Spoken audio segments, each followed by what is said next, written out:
কে কে কে ওখানে? ভূত এফএম।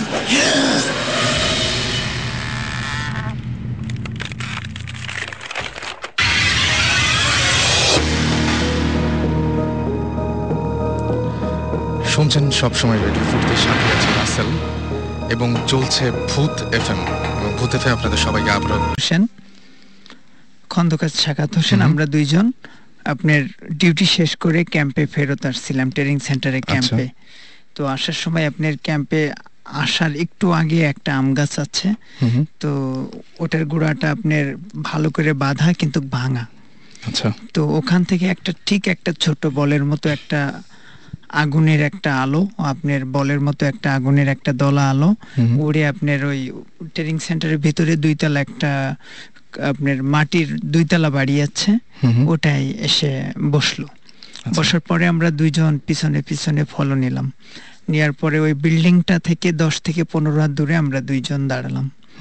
দাঁড়ানোর পরে ভালো করে আপনার লক্ষ্য রাখলাম 5 ফুট 5.5 ফুট ইঞ্চি 5 ফুট 5.5 ফুট আপনার লম্বা হবে। আচ্ছা, তো একটা মেয়ে হলো, সুন্দর একটা মেয়ে, ইয়াং। তো মেয়েটার গায়ে অনেক স্বর্ণ অলংকার আছে, প্লাস আপনার মাথায় তাজ ফাজ, হাতে আংটি, অনেক কিছু আছে দেখার মতো, খুবই সুন্দর। তো ওইখানে আমরা প্রায় 7-8 মিনিট ধরে দেখলাম। তো সেই সময় আমরা দিশাহারা ছিলাম যে আমরা কি দেখছি, কি করছি, কোথায় দাঁড়িয়ে আছি, এমন কোনো আমাদের সেন্সে ছিল না। তারপরে আপনার হঠাৎ পলক পড়ে যায়, যে আমার ব্যাটসম্যান ছিল খন্দকার সাখাওয়াত, ওনার পলক পড়ে যাওয়ার পরে উনি কিছু দেখতে পারেন না, চোখের পলক পড়ার পরে। তো আমি ওনার থেকে 2 থেকে 2.5 মিনিট বেশি দেখেছি, তো আমার পলক ওই সময় পড়েনি। তারপরে উনি যখন আমার গায়ে হাত দিয়ে অনেক ঝাঁকাঝাঁকি করছে, তারপরে আমার সেন্সটা এসছে, প্লাস আমার পলকটা পড়ে গেছে। তারপরে তো ততক্ষণ পর্যন্ত আপনি একভাবে তাকিয়েছিলেন? জি জি, কিন্তু এই পলক পড়ার পরে যখন আমার মানসিক দৃষ্টি যখন ফিরে আসে, তো সেখন আমি বুঝতে পারি যে আমাদের দুইজনকে ডাকছিল হাত দিয়ে। মানে আপনি যেভাবে দেখাচ্ছেন সেটা হচ্ছে যে অনেকটা মনোজাতের মতো করে সামনের দিকে ডাকছিল। তারপরে আরেকটা বিষয় হলো, মেয়েটা অস্থির এক জায়গায় দাঁড়িয়েছিল না, 4টে অথবা 5টা দরজা আছে 2 তলায়। আচ্ছা, তো এক সময় এক দরজায়, আর যে দরজায় যাচ্ছে যতটুকু মানুষটা, অতটুকুই আপনার শুধু আলোর ঝিলিক, এছাড়া অন্য কোথাও কোনো আলোর ঝিলিক ছিল না। তারপরে আমাদের ভালো সমস্যা হয়েছে যে মনে করেন প্রায় 3 থেকে 4 দিন আমরা ঘুমাইতে পারিনি দুইজন। তারপরে স্যারকে জানানো হয়েছে যে সেনাবাহিনীর ট্রেনিং স্যার ছিলেন, তো স্যার বলল কোনো সমস্যা নাই, এখানে এমনটা হয়ে থাকে। আজ থেকে 2 থেকে 2.5 বছর আগে দুইজনের চোখে পড়ছিল, ঠিক একইভাবে তোমাদের দুইজনের চোখে পড়লো। এবং সেটা কি তারা যে বর্ণনা দিয়েছিল বা যেরকম, আপনিও কি ঠিক সেরকম দেখেছেন? জি, ঠিক এরকমই দেখছি, কিন্তু একটু কম বেশি আর কি, আমরা একটু বেশি দেখেছি। আচ্ছা, এরকম কোন ঘটনা কি ঘটেছিল যে কোনো গন্ধ পেয়েছিলেন ওই সময়? গন্ধ পেয়েছিলাম, কিন্তু গন্ধটা যেমন আপনার এই যে কিছু ব্যবসা প্রতিষ্ঠানে আপনার আগরবাতি টাইপের কিছু জ্বালাই, সাধু টাইপের কিছু গন্ধ যেগুলো আছে, ঠিক মিষ্টি গন্ধ। জি জি জি, এই টাইপের একটা, তার মানে যেমন ধূপ জ্বালাইলে যেমন আপনার একটা হয়, ঠিক আছে? আচ্ছা, অমন টাইপের একটা। এবং আপনি নিশ্চিত যে যখন আপনি দেখছিলেন এই ঘটনাগুলো, তখন আপনি পুরোপুরি জেগেছিলেন? জি, পুরোপুরি জেগেছিলেন। এবং ওই এলাকায় কি আর, মানে এই ছাড়া ওই যে 2.5 বছর আগে আরো অনেকেই কি দেখেছে এরকম কোনো ঘটনা আছে? দেখছে, এর আগে দেখছে। এর আগে আপনার আমি যা দেখেছি এর থেকেও জিনিসটা শুনলাম, আমি শুনেছি অ্যাক্সেস ছিল। আচ্ছা, আরো বেশি ছিল? হ্যাঁ জি, আরো বেশি ছিল। কিন্তু সেই সময় আপনার ওই বাড়ির ভিতরে আপনার হিন্দুদের বাস ছিল, তিনারা এখন নাই। যে পরে যেটা শুনেছি নেক্সট টাইমে ওনারা ভারতে চলে গেছেন, ওই পুরা জমি জায়গা বেচে দিয়ে, এই জন্য এখন অনেক কম দেখা যায়। আচ্ছা, পরবর্তীতে আপনার কখনো সমস্যা হয়নি? হ্যাঁ, পরবর্তীতে আমার সমস্যা হয়েছে 3 দিন। তার মানে আমার এমন মনে হতো প্রায় 3 দিন বেশি সমস্যা হয়েছে, আমি ঘুমাইতে পারিনি। আর আমি প্রায় 15 থেকে 20 দিন মনে করেন আমি চোখের পাতা বুঝলেই ওই দৃশ্য আমার সামনে চলে আসে। আপনার কোনো ক্ষতি করেনি সে? জি না, আমার কোনো ক্ষতি করেনি। এই জন্য যে আমরা শুনছিলাম, জিবরান ভাই একদিন বলছিলেন আমাদেরকে, জিবরান ভাই এবং সুমন ভাই আমাদের সাথে কথা বলছিলেন এবং বলছিলেন যে সমস্ত মানে এই সুবাসের ব্যাপারটা আর কি, যেটা সাধারণত এরকম মিষ্টি সুবাস পাওয়া যায় গুড স্পিরিট, তারা ক্ষতি করে না, কিন্তু দেখা যায়। আপনি ওই সময় কি ভয় পেয়েছিলেন? জি না, ওই সময় আমি কোনো রকম আমি নার্ভাস হয়নি, কিন্তু পরে আমি নার্ভাস হয়েছিল। ওই সময় ভয় লাগে, কিন্তু পরে মনে পড়লে প্রথমে আমার কিন্তু বিশ্বাস হচ্ছিল না, নিজেকে নিজে বিশ্বাস করতে পারছিলাম না। তারপরে আমি অনেক করে ওনাকে বারবার আমি চার্জ করি, বলছে হ্যাঁ তুমি যা দেখলাম আমি তো তাই দেখলাম। তারপরে আমি কনফার্ম হয়েছি। থ্যাংক ইউ আপনাকে এরকম একটা গল্প শেয়ার করার জন্য। আর এই মুহূর্তে আমি আরেকজন আমাদের নতুন গেস্ট আছেন, তার গল্পটার আগে তার পরিচয়টা জানবো। দুজন আছেন, ইনফ্যাক্ট আজকে আরও দুজন নতুন আমাদের সাথে জয়েন করেছেন, তাদের পরিচয়গুলো আমরা জেনে নেব এবং তারপরে একটা সময় তাদের গল্পগুলো শুনবো। আপনার পরিচয়টা একটু বলবেন প্লিজ। থ্যাংকস রাসেল। আমার নাম সর্দার নিয়ামুল ইসলাম, আমার নিকনেম সুমন। আচ্ছা, আমি আইএফসি ওয়ার্ল্ড ব্যাংক গ্রুপে কাজ করি। ঘটনা আমি যেটা আজকে শেয়ার করব সেই ঘটনাটা আমরা আরেকটু পরে শুনবো। ওকে, সেই ঘটনাটা আমরা পরে শুনবো। এর মাঝখানে আরেকজন গেস্ট রয়েছেন আমাদের নতুন, আমাদের সাথে জয়েন করেছেন, তার পরিচয়টা আমরা জানবো। Thank you Rasel and hello to everyone. আমার নাম রিয়া, আমি ম্যাক অ্যাডভার্টাইজিং এ আছি, that's also an ad agency, এবং I am working as a client services manager. Okay, so আজকে I am here to join your adda and also accompanying my friends who are working in Buddhist. Okay, so সবার সাথে বসে গল্পগুজব করার জন্যই আসা। Basically আমরা এখানে ভূতের গল্পগুলোই করি এবং আমাদের সঙ্গে সাকিব ভাই আছেন। সাকিব ভাই, আজকে কি কি অবস্থা বলেন একটু? খুব ভালো অবস্থা। আজকে যে স্টোরি দিয়ে শুরু করলাম, এরকম যদি রাতে আমার হয় তাহলে আমি অনেক ভয় পাবো। আমি স্যালুট জানাই যে আপনি ভয় পান নাই। সেটা শুনেই ভয় লাগছিল কিছুটা। আমি শুনে খুব অবাক হয়েছি, কিন্তু উনি পরে ভয় পেয়েছিলেন এটা বলেছেন অবশ্য। এটাও কিন্তু একটা বেশ ইউজুয়াল আর কি, মানে পরে ওই সময় হয়তো ঘোরের মধ্যে থাকে, পরে হয়তো ভয়টা পায়। রাইট, তো আমরা একটা ব্রেকে যাই না, একটা ব্রেকে যে তারপরে আমরা গল্পে ফিরে আসবো কিছুক্ষণ, একটা খুব অল্প একটা ব্রেক। শেষ আলা পরামর্শের জন্য, কোনো প্রবলেমের সমাধানের জন্য। তো আমি এরকম ভালো দেখেছি, জেনুইনও দেখেছি, আবার ফেকও অনেক দেখেছি। তো মাথায় সবসময় আগে ফেকটা দিয়ে চিন্তা করতাম যে না, আগে দেখি কোথায় ফাঁক ফোকর আছে, কি ব্যাপার। তো পার্সোনাল এক্সপিরিয়েন্সটা হচ্ছে এরকম, যেই জায়গাটার কথা বলছি ওখানে গেছি এবং উনি বলছেন যে হ্যাঁ, যেই পার্সোনাল সমস্যার ব্যাপারে গেছি উনি বলছেন হ্যাঁ এরকম জিনের থ্রুতেই তারা কোনো একটা, it's about related to black magic too. তো ওরা নামাবে যে রুমটাতে ফার্স্টে নিয়ে গেল, আমাদের রুমটাতে। আমি আবার তখন লাইট জ্বালানো, এবং রুমটা একটা রুমের ভেতর দিয়ে তারপর ওই রুমটাতে যেতে হয়। ওকে, ওই রুমের ভেতরে কোনো ফার্নিচার নাই, ইটস একটা প্যাসেজ টাইপের একটা রুম। তো আমরা তিনজন ছিলাম একসাথে, তিনজনকে পাশাপাশি দাঁড় করিয়েছে, আমি মাঝখানে দাঁড়ানো। এবং ওনার সিস্টেমটা হলো এরকম যে উনি তিনটা ছোট ছোট স্লিপের মতন কাগজের মধ্যে তিনজনের আলাদা আলাদা নাম লিখে সে ওটাকে ফোল্ড করলো, করে যার নাম যেই কাগজে লেখা তার মুখে ওটা টাচ করিয়ে একটা কাপের মধ্যে সে তিনটা কাগজ একসাথে রাখলো। আচ্ছা, রেখে হি বার্নড ইট। আচ্ছা, বার্ন করে, তো আমি এই কাজ কারবারগুলো সে যখন করছে, আমি যেহেতু মেন্টালি অ্যাকসেপ্ট করেই গেছি যে কিছু একটা এখানেও হয়তো বা ফাঁক ফোকর আছে। তো by that time I am looking around যে কোথায় ভেন্টিলেটর আছে, কোন দিক দিয়ে কোনো মাইক টাইক কিছু থাকতে পারে, কি হতে পারে next, I don't no. Okay, but usual practice যে ওরা কোনো একটা বলবে যে আসছে বা কিছু একটা এরকম না। তো আমি বাই দিস টাইম আমি দেখছি, এবং ইটস টোটালি ব্লকড একটা রুম, কোনো ভেন্টিলেটর নাই, কোনো জানালা নাই, একটাই দরজা, যে দরজাটা দিয়ে বের হলে ওই কানেক্টিং রুমটাতে, এটাতে কোনো you don't have another way out. এবং ঠিক রুমটার মাঝখানে একটা ছোট পিড়ি টাইপের একটা রাখা, একটু বড় পিড়ি টাইপের। তো সমস্যা যেহেতু আমার এবং আমার সাথে যারা গেছেন তাদের বিশ্বাস যে এখানে কিছু একটা হবে, আমি গেছি তাদের সাথে ওখানে তাদেরকে কোম্পানি দেওয়ার জন্য, ঠিক আছে। তো ওখানে জ্বালিয়ে টালিয়ে ওই স্লিপটা জ্বালানোর পরে আমাকে ওখানে বসালো, বসিয়ে আমাকে বললো যে তুমি যে ওড়নাটা পরে আছো, এই ওড়নাটাকে জাস্ট ভাঁজ করে সামনে, মানে ওড়না গায়ে আছে বাট একটু স্প্রেড করে সামনে হাতের উপর রাখা, করে লাইটটা অফ করে দিয়ে তারা জাস্ট ওই রুমটার যে ডোর স্টেপ, এক্স্যাক্টলি ওই ডোর স্টেপেই তারা গিয়ে বসে আছে। আচ্ছা, এবং এই রুমের লাইট বন্ধ, বাট পাশের রুমে কিন্তু টিউব লাইট জ্বলছে, এবং আমি ওই লাইটের কিছুটা হলেও আলো, এবং রুমটা, এই রুমে যে রুমে আমি বসে আছি ওই রুমটা খুব বড় না, তো একটা মোটামুটি আলো আধারের। এন্ড আই নো যে এরা বের হয়ে গেছে এবং ওরা বাইরে বসে আছে, আমি ওদের শ্যাডো দেখতে পাচ্ছি। তো জাস্ট বাইরে থেকে আমাকে বললো যে তুমি স্থির থেকো, কোনো রকম ভয় পেও না। এখন ঘরটার মধ্যে একদম পুরোপুরি আপনি একা। জাস্ট রুমটা আমি আপনাকে বলি হয়তো 4 ফিট বাই 8 ফিট টাইপের একটা রুম।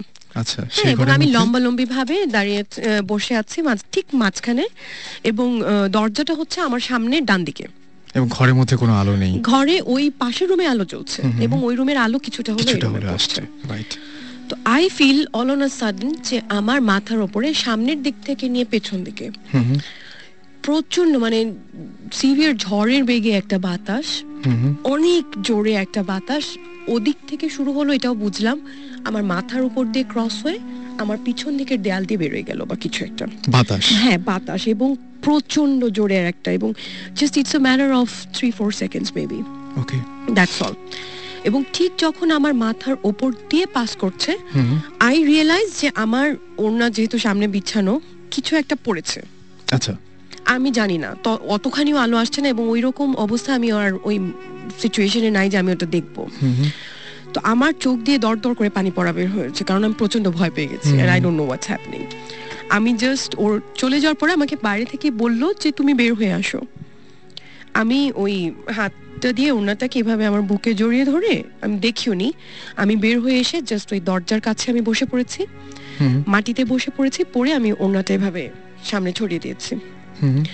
তো তখন আমি যেটা দেখলাম যে মানে ধুলো বালির সাথে কিছু এরকম স্কেলেটন, কিছু অনেক পুরনো বোনস, এবং সাথে আরো কিছু কাগজ। হ্যাঁ, এবং ইউজুয়ালি আমাদের কনসেপ্ট যেটা ব্ল্যাক ম্যাজিকে যেটা করা হয় যে ইউনো একটা পুতুলের মতন আঁকা ছিল, এবং ওটার পেছনে রিলিজিয়াসলি আমি হার্ম করতে চাই না, তারপর আমি বলি যে সূরা রহমানের একটা লাইন যেটা ওটাকে উল্টো করে লেখা ছিল, এবং ওটার মধ্যে আমার নাম লেখা ছিল ফিগারটার মধ্যে, এবং ওপরে লেখা ছিল 3 বার মুসিবত, বুকের জায়গাটাতে 3 বার মুসিবত লেখা। এবং ওটা একটা বাজে নোংরা কাপড় দিয়ে পুরো জিনিসটা, মাটিগুলো বাদ দিয়ে পুরো হাড্ডি, তারপরে আঁকা ছবিটা, কাগজের টুকরোটা, সবকিছু একটা নোংরা কাপড়ের মধ্যে বাঁধা ছিল। ওকে, নাও দ্য পয়েন্ট ইজ, এখানে কালো জাদুটা কিন্তু ব্যাপার না। পয়েন্ট ইজ আমি তার আগে পর্যন্ত একদম কনসিয়াস মাইন্ডে পুরো রুমটাকে আমি রিভিউ করে নিয়েছিলাম, and once and for all আমি এখনো ক্লেম করে বলতে পারি যে ওইটুকু টাইমের মধ্যে ওরা বের হয়ে যাওয়ার পরে ওই বাতাসের সোর্স কোথাও ছিল এবং না, কিভাবে আমার মাথা থেকে যে পড়লো, এবং আমি আই ক্যান ফিল যে সিলিং থেকেই পড়ছে, এবং কিছু পাস করে যাওয়ার সময় পড়ছে, রাইট। এবং এই জিনিসটা আমার চোখের সামনে দেখা, and it all happened in afternoon, মানে মিড নুন, একদম দুপুর 12টা-1টার সময়, এরকম সময়। অলরাইট। যেটা হচ্ছে যে ওই পুকুরে প্রায় মানে গোসল করতে গেলে হঠাৎ হঠাৎ করে কেউ কেউ নিখোঁজ হয়ে যেত। আচ্ছা, ইভেন অনেক সময় ভর দুপুর বেলায় দেখা গেল ছোট বাচ্চা গোসল করতে গিয়েছে, 4-5টা বাচ্চাদের সাথে একজন নাই। আচ্ছা, এবং এরকমও শোনা গেছে যে যার বাচ্চা মিসিং হয়েছে বা যেই লোকটা মিসিং হয়েছে তার আগের রাতে স্বপ্ন দেখে যে একটা খালি কলস, মানে খালি কলস একটা স্বপ্ন দেখায় যে পুকুরে ভাসছে। আচ্ছা, that mean that pond is asking something. এবং দেখা যায় যে যাকে স্বপ্নটা দেখিয়েছে নট রিয়েলি যে তার ফ্যামিলিতে কেউ হবে, বাট নেক্সট মর্নিং বা নেক্সট ডেতে কেউ একজন মিসিং। তো যেটা হলো যে এই পুকুরটা নিয়ে যেহেতু সবারই একটা মানে এরকম ভয় বা ভীতি ছিল, তো এক সময় ওই পুকুরের ওই জায়গাটুকুর যে মালিক ছিল হি ডিসাইডেড যে ওকে সে সেল করে ফেলবে। তো সে জায়গাটা সেল করে ফেললো, এবং একজন লোক সেটা ভরাট করে বাড়ি বানাবে আর কি। ওকে, তো মাটি ফেলা শুরু হলো। তো যখন ভরাট হয়ে গেছে, মোটামুটি পাইলিং এর জন্য সে রেডি, এরকম একটা সময় ওই যে বাড়িটা মানে জমিটা কিনেছে তার ওয়াইফ স্বপ্ন দেখছে যে তার কাছে জোড়া ডাব, আচ্ছা, একটা স্বপ্ন দেখাচ্ছে যে জোড়া ডাব তার কাছে চাচ্ছে। ওকে, তো ডাবের সাথে কি সম্পর্ক আসলো ওই বউটা ঠিক বুঝলো না। তো সে পরদিন সকালে তার হাজবেন্ডকে বললো যে দেখো আমি তো এরকম একটা স্বপ্ন দেখলাম, আমাকে একটা জোড়া ডাব চাচ্ছে আমার কাছে, এবং পুকুরটা চাচ্ছে। মানে সে স্বপ্ন দেখলো এরকম যে পুকুরটাই তার কাছে একটা জোড়া ডাব চাচ্ছে। তো সে ভয় পেলো, সে তার হাজবেন্ডকে বললো যে আমার মনে হয় তুমি পুকুরটাকে বাঁধ দাও, দ্যাট মিন হুজুর টুজুর কাউকে ডেকে চারদিকে কোনো সুরা টুরা দিয়ে কোনো একটা বাঁধ দাও। তো হাজবেন্ড প্রথমে জিনিসটা আমল দেয়নি, পরে চিন্তা করলো যে আচ্ছা ঠিক আছে, বউ যখন এত করেই বলছে তাহলে এটা করেই দেখি। তো সে তখন একজন হুজুরকে ডাকলো, ডেকে বললো যে এই অবস্থা, আমার ওয়াইফ তো স্বপ্ন দেখেছে যে একটা জোড়া ডাব সে চাচ্ছে। তো বললো যে তাহলে কি করা যায়? তো ঠিক আছে, হুজুর কিছু সূরা টুরা লিখে চার কোনায় আর কি 4টা বিভিন্ন জায়গায় পুঁতে রেখে আসলো যে পুকুরটাকে বাঁধ দেওয়া হয়েছে। তো ভদ্রলোকের 3 ছেলে মেয়ে ছিল আর কি, মানে দুটো ছোট, দুজন ছোট আর একজনের বয়স, মানে একজনের এইজ হবে বোধহয় 10-12, আর একজনের 8 আর একজনের 6, এরকম একটা। তো পরদিন ওরা স্কুলে যায়, তিনজনই যখন স্কুলে যায়, ছোট দুজন আর কি, মানে বড়টার বোধহয় আগে ছুটি হয়ে যায়, ছোট জনের বোধহয় 1 ঘন্টা বা 1.5 ঘন্টা আগে ছুটি হয়। তো স্কুল থেকে ফেরার পথে ওরা ট্রাক একটা হিট করে, হিট করলে দুটো বাচ্চাই মারা যায়। দুটো বাচ্চা একসঙ্গে মারা যায়। এবং ওর বাচ্চাদেরকে আনতে একটা রিক্সাওয়ালা ফিক্স করা ছিল, রিক্সাওয়ালা আনতে যায়, রিক্সাওয়ালা ইনজিউর্ড হলো সিরিয়াসলি, বাট সে মারা যায়নি, শুধু বাচ্চা দুটোই মারা গেল। ওকে। তো কিছুক্ষণের মধ্যে পাড়ায় খবর ছড়ায় পড়লো, তারপর তো আমরা সব দৌড়াদৌড়ি, মানে জিনিসটা দেখার জন্য গেলাম, দেখলাম যে হ্যাঁ বাচ্চা দুটো একদম শেষ, মানে একজনের তো মাথার উপর দিয়ে গেছে, মানে মাথার ঘিলু বেরিয়ে গেছে একটা বাচ্চার, আর একটা বাচ্চার হাত মানে পেটের উপর দিয়ে গেছে, ওর একটা হাতের পোর্শনটা চলে গেছে একদিকে বডির, জাস্ট মানে পেটের মাঝখান থেকে গেলে যেটা হয়। তো এটা কি মানে না, খুবই অদ্ভুত ব্যাপার যে এটা একটা মানে সারা সবসময়ের জন্য আমার মনে একটা প্রশ্ন জাগে যে এই স্বপ্নটার সাথে ওই পুকুরটা আসলে পুকুরটা কি এক্স্যাক্টলি, আমি এটাই কোশ্চেন করতেছিলাম যে পুকুরটা অনেক পুরনো পুকুর, কিন্তু মানে সবাই বলে যে এটা সেই ব্রিটিশ আমল থেকেই পুকুরটা ছিল, বেশ পুরনো পুকুর, এবং পাড়ার অনেকে ওই পুকুরের পানি কি বলে মানে ফুটায় খাওয়ার জন্য নিয়ে যেত, বিকজ ইটস ভেরি মানে বিগ পন্ড, দিঘি টাইপের আর কি বলা যায়। একদম। সুতরাং মানে মনে হচ্ছে যে একটা পুকুরের পক্ষে মানে এরকম ঘটনা ঘটা, তার মানে আমার কাছে প্রশ্নটা প্রথমেই আপনার গল্পটা শুনে প্রথম যেটা মনে হয়েছিল, তাহলে পুকুরটা কি? এখন অনেকে বলে যে পুকুরটা হতে পারে রিয়েলি পন্ড, বাট পুকুরের মধ্যে হয়তো কারো আত্মা ছিল, বা হয়তো পুকুরে কাউকে ডুবায় মারা হয়েছিল, বা কোনো কাউকে মেরে ফেলে ওখানে ফেলে রাখা হয়েছিল, ইট কুড বি মানে কোনো আত্মা। কিন্তু এটা নিশ্চয়ই ওই জায়গায় সবাই জানে, এবং এই ঘটনাটা মানে নিশ্চয়ই আপনার এলাকার সবাই। হ্যাঁ, আচ্ছা, যে ভদ্রলোক জমিটা কিনেছিল সে অবশ্য আমাদের এলাকার না, উনি বাইরের ছিল, বাট তারপরে কি আর ওইখানে ছিলেন বা কিছু এরকম? না, উনি তখন ওই জায়গাটা, ইনফ্যাক্ট ওই জায়গাটা বহু বছর পরিত্যক্ত অবস্থা ছিল। ইভেন আমার মনে হয় যে রিসেন্টলি তাও একজনে না, অনেকে ওটাকে প্লট আকারে, মানে it's a very big area, so like 4-5 plot ওখানে করে এখন লোকজন বাস করে। বাট আমি যেটা বলছি তখন আমি ক্লাস 7-10 পড়ি আর কি, অনেক আগের ঘটনা, অনেক আগের ঘটনা। এরকম কিন্তু অনেক জায়গা আছে যেখানে মানে জায়গাটার হয়তো কোনো স্পেশাল কিছু নেই, বাট লোকেশনটার জন্য ওখানে হয়তো কোনো কিছু একটা আছে যেটাকে ডিস্টার্ব করাটা ইজ ভেরি ডেঞ্জারাস। এখন আমরা ওদেরকে দেখতে পাই না বিকজ আমাদের হয়তো ক্যাপাবিলিটি নাই, বাট আমরা কিন্তু এই জার্মস যে এক্সিস্ট করে এটা আমরা জানি 2 সেঞ্চুরি আগে থেকে।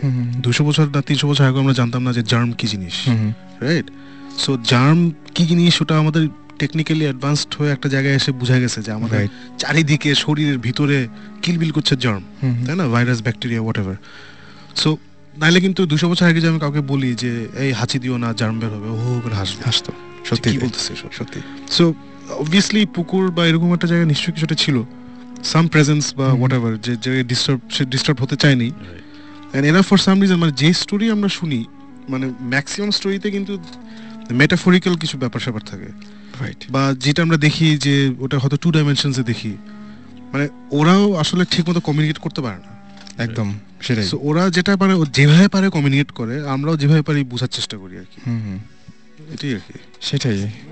জিনিসটা হচ্ছে যে একটা মিডিয়াম দেখলাম সবকিছুতে হচ্ছে ড্রিমস, স্বপ্ন সবসময়। এখন মানে আমি যদি বলি, এখন আমার হয়েছে কি, আমি আমার থ্রু আউট মাই লাইফ আমি অনেক কিছু দেখেছি, কিন্তু আমার 14 বছর বয়সে যে যখন আমার রিয়েলাইজেশন হলো যে আমি এক্সট্রাঅর্ডিনারি কিছু দেখছি, তার আগে পর্যন্ত আমি যা দেখছি সব ডিসকার্ডেড। আচ্ছা, ওকে। সো থিংস লাইক, যেমন আমার জন্ম চিটাগংয়ের দেব পাহাড়ে। ওকে। সো ওই দেব পাহাড়ের স্টোরিগুলো আরেকদিন বলবো, বাট ওইখানে আমার আজ পর্যন্ত আমি অনেক বাসায় থেকেছি, চিটাগং থেকে ঢাকা আসার পরে অনেক বাসায় থেকেছি, কিন্তু ওই বাসার মানে এভরি সিঙ্গল ডিটেল আমার মুখস্থ। অ্যান্ড আমি বাসা ছেড়েছি বোধহয় 3 বছর বয়সে, 4 বছর বয়সে আমি ছেড়ে দিয়েছি। 5 বছর বয়সে আমার একটা ড্রিম দেখা, কিন্তু with sound very odd, but আমরা সবাই দেখেছি না আর্মাগেডন, তারপর ডিপ ইম্প্যাক্ট, এগুলো ইয়ে। সো এখন এসে আমি রিয়েলাইজ করি যে যখন এগুলো দেখি, আমি তো I have seen this before. Déjà vu টাইপের একটা ব্যাপার। হ্যাঁ, ডেজাভু না, মানে এই সিনটা কি আমি বলি, আমি দেপার ছাড়ার পরে আই ইউজড টু হ্যাভ অনেক খারাপ স্বপ্ন ওই বাসা নিয়ে। খারাপ স্বপ্ন মানে অনেক জিনিস দেখতাম যেটা আমি বুঝতাম না। এমন একটা হচ্ছে যে আমরা সবাই বাসায় বসে আছি, স্বপ্নে দেখছি যে হঠাৎ একটা নিউজ আসলো যে কিছু একটা হচ্ছে বাইরে, সবাই বের হয়ে গেছে বাসা থেকে। সো আমার আব্বার একটা ভোক্সওয়াগন ছিল তখন, সো ভোক্সওয়াগন নিয়ে আমরা বেরিয়ে গেছি। ওকে, ভোক্সওয়াগনে বেরিয়ে যাওয়ার পরে আমরা সামনে একটা বাজার ছিল, বাজারে এসে থামছি, আর তখন রাত, মানে আমি বুঝতে যে গভীর রাত, কিন্তু চারপাশে তখন আমার তো ইয়ে নাই, মানে বাইরে থাকার এত রাত জেগে থাকার ইয়ে নেই। সবাই মানুষ কিলবিল করছে এরকম সব, আমি তো লাইক ওয়াও, এত রাত্রে সবাই উপরে তাকায় আছে। ওকে, সো আমি বলছি কেন, আমি তো গাড়ির ওই জানলার উইন্ডো সিটে বসে আমি তাকিয়ে আছি, সবাই উপরে তাকায় দেখলাম যে অ্যাস্টেরয়েড টাইপের এমন একটা কিছু সোজা আমাদের উপর আসছে। আচ্ছা, আর এই মানে এই জিনিসটা আমি অ্যাস্টেরয়েড জানতামও না কি আনটিল এই ইয়ে পরে ক্লাস 5-6 এর পরে। সো আমি তখন তো দের ইজ নো পয়েন্ট, তখন কোনো সিনেমাও বের হয়নি, এগুলো কিছু বের হয়নি, তখন আমি দেখছি যে সেই সময় তখন আমি নিচে তাকিয়ে দেখলাম যে আমি তখন বুঝছি না এটা কি, what is coming this way. আমি পাশে তাকিয়ে দেখি আমাদের যত মানুষ ছিল আশেপাশে সবাই মানে as if they are frozen in time. আচ্ছা আচ্ছা। আর তখন হয় কি ছোট ওই বয়সে যে মানে একটা অর্থিন না যে সবাই আটকে উপরে তাকিয়ে মানে অ্যাজ ইফ কেউ পজ করে দিয়েছে। সো ওই ফিলিংটা যে something stopping and there is nothing you can do and you are the only person যে এখানে আছে যে নড়তে পারে। এবং আমি দেখছি যে SMS এর মধ্যেও অনেকে বলছেন, মিজান যেরকম আমাদের বলেছেন যে তিনি একটা বাসায় থাকেন, যে বাসাতে অনেক অদ্ভুত ঘটনা ঘটে, এটা পুরনো বাড়ি এবং হিন্দুদের বাড়ি, সেই বাড়িটাতে একটা অনেক অনেক অনেক এরকম টাইপের ঘটনা ঘটে। আমাদেরকে আরও SMS করেছেন, দেখতে পাচ্ছি এখানে উৎসব, দেব, নয়ন, মুস্তাফিজ আমাদের SMS করেছেন, নোবেল, তারপরে আমাদের SMS করেছেন নাথ, এমডি নাথ, এছাড়াও KM শহীদুল SMS করেছেন, নবনী, এছাড়াও SMS করেছেন শান্ত। আমরা এই SMS গুলা কি মানে সামহাউ অ্যাড্রেস করতে পারি নেক্সট শোতে? আমরা অনেক SMS আসছে, আমরা ওগুলো কিন্তু পড়ার টাইম পাচ্ছি না, আমরা নিজেরাই এত বকবক করছি। আমরা নিজেরা এত বেশি কথা বলছি যে পাচ্ছি না আসলে কথা, মানে আর ব্যাপারগুলো এত ইন্টারেস্টিং ছিল হ্যাঁ যে আমরা আসলে ছাড়তেও পারছিলাম না, আমাদের শুনতে ইচ্ছে করছিল। আসলে ইন্টারেস্টিং হবে, সবার গল্পগুলো এত মজার। সো এই SMS গুলো যদি আমরা একটু ঘাটিয়ে দেখে নেক্সট শোতে একটু অ্যাড্রেস করতে পারি, আই থিংক ইন্টারেস্টিং হবে। রাইট। এবং আমার কাছে যেটা মনে হয় যে অনেকেই SMS এর মধ্যে বলার চেষ্টা করেছেন, কিন্তু SMS এর পুরোটা আসেনি। হ্যাঁ, কিন্তু ঘটনাটা সত্যি যে অনেকগুলো SMS আমরা দেখতে পাচ্ছি। আজকের হাতে সময় নেই, আমাদের শেষ করতে হবে। আর কথা হবে আবারও ঠিক আগামী শুক্রবারে, ঠিক সকাল বলছি আমি, রাত 11:59। আচ্ছা রাসেল, আজকে কিন্তু একটা মজার ব্যাপার ঘটেছে। সুমন ভাই আমাদের সাথে নেই, কিন্তু সুমন ভাই কিন্তু আছে। আমি এটা লাস্টে বলতে চাইছিলাম যে সুমন ভাই এখানে নাই, কিন্তু খুব একটা কোইন্সিডেন্স, একটা অদ্ভুত একটা কোইন্সিডেন্স। সুমন ভাই ইনফ্যাক্ট আছে, কোথায় আছে আমি একটু বলতে চাই। আচ্ছা বলেন। নট অন এই মুহূর্তে না, মানে এখন তো দিনের বেলা, মানে নট অনলি সে আমেরিকাতে, সে এখন মানে আজকে এখন তো ওদের দিন, আজকে রাতে he is joining Ghost Hunters এর team in an official investigation of a lunatic asylum, যেটা সে বলেছিল ওকে যাওয়ার আগে। ওকে, সেটা আজকে ঘটবে। সুতরাং আমাদের শোটাও ভূত FM ওই দিনই হলো। ওকে, আমরা শেষ করি। থ্যাংক ইউ শাকিব ভাই। আপনি লাস্টে কিছু যদি একটু। না, thank you Russell, I think you did a really good job of conducting this show. Thank you Suman ভাই, and মাসুদ ভাই তো আছে। শাকিব ভাই, আমার কাছে মানে ব্যাপারটা আপনার যেটা বললেন খুবই অদ্ভুত একটা গল্প, এবং সেই গল্পগুলো প্লাস আজকে সুমন ভাই এসেছিলেন, সব গল্পগুলো আছে একটু অন্যরকম ছিল, তাই না? মানে আজকে দেখলাম যে হ্যাঁ, আজকে যেমন সুমন ভাই যে গল্পে there was a physical একটা জিনিস উনি দেখেছেন এবং ফিল করে, একটা তো স্বপ্ন দেখেছেন, অন্যটা কবরস্থানে দেখেছেন। এরকম আমি সামনাসামনি অনেক কম মানুষ চিনি যারা এরকম দেখেছেন আর কি। So that was very interesting. আর আজকের থিমটা বেশ স্বপ্ন সেন্ট্রিক একটা থিম হয়ে গেল, স্বপ্ন, জিন, এবং মানে সবচেয়ে বড় কথা যে সেটার সাথে বাস্তবতার একটা বিল ছিল, যেটা হচ্ছে যে দেখে এসছে সেটা ঘটেছে বা এরকম কিছু একটা। যাই হোক, কথা হবে আবারও আগামী শুক্রবার ঠিক 11:59। আমাদের মনে হয় কিছু বলতে যাচ্ছেন। আমরা আসলে মিস করছি SMS গুলো, অসংখ্য SMS, এবং সেই SMS গুলো আমরা মিস করছি। Thank you very much. Thank you, অনেক ধন্যবাদ। আমার খুব ভালো লাগলো, অনেক ভয় পাবো এখন হয়তো বাসায় গিয়ে, জানি না, বাট আড্ডাটা খুব জমেছিল। এবং thank you to radio 40 and Buddhist. জমেছিল না বলো, ভয়ঙ্কর হয়েছিল। সেটাই। আমরা চলে যাচ্ছি গানে, এবং যেতে যেতে যে গানটা প্লে করছি সেই গানটা মাইকেল জ্যাকসনের একটা গান, ঘোস্ট। চলুন শুনে আসি গানটি, অ্যান্ড আজকে রাতের মতো এখানেই টাটা।